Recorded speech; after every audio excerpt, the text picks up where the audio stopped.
এঁচড় কাটার আগে হাতে একটু তেল লাগিয়ে নিতে হবে। তেল নিয়ে নিলাম হাতে, যেন হাতে আবার আঠা না লাগে। আর এই বটিতেও তার তেল লাগিয়ে দিলাম। এঁচড় খেতে ভালো, কিন্তু কাটতে একটু কষ্ট। আপনারা এইভাবে করে বটিতে লাগিয়ে নেবেন। লাগানোর পর সেটাকে কাটবেন।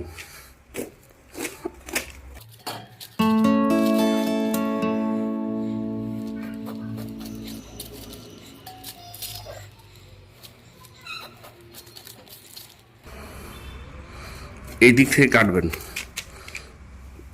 একটু বড় বড় করে কাটবেন, ভাজার ব্যাপার আছে।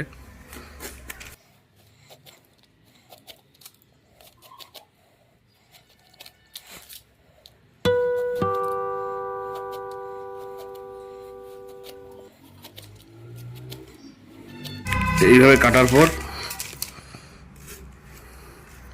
খুব সহজ পদ্ধতি,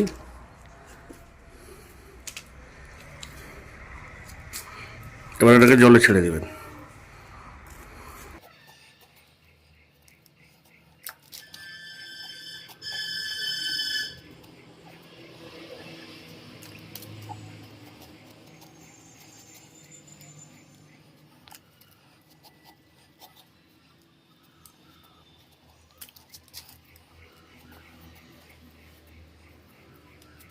এইভাবে ধীরে ধীরে কাটবেন।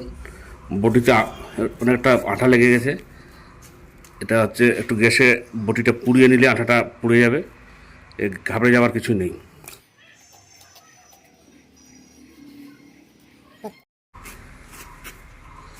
এইভাবে করে কাটবেন, সুন্দর করে হবে একবারে। আনারস যেভাবে কাটে খুব সহজ পদ্ধতিতে।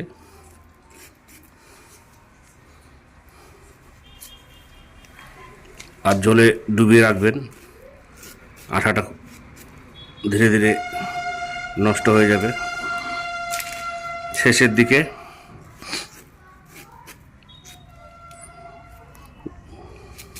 একটু বড় বড় করে কাটছি, ভেজে রান্না হবে বলে।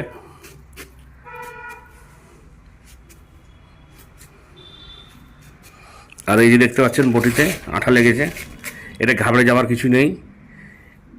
গ্যাসটা চালু করে দেবেন, বার্নারের সামনে এটাকে একটু পুড়িয়ে নেবেন, সঙ্গে সঙ্গে আঠাটা পুড়ে যাবে, বটিটাও পরিষ্কার হয়ে যাবে। চুপচাপ ভালো কাজ।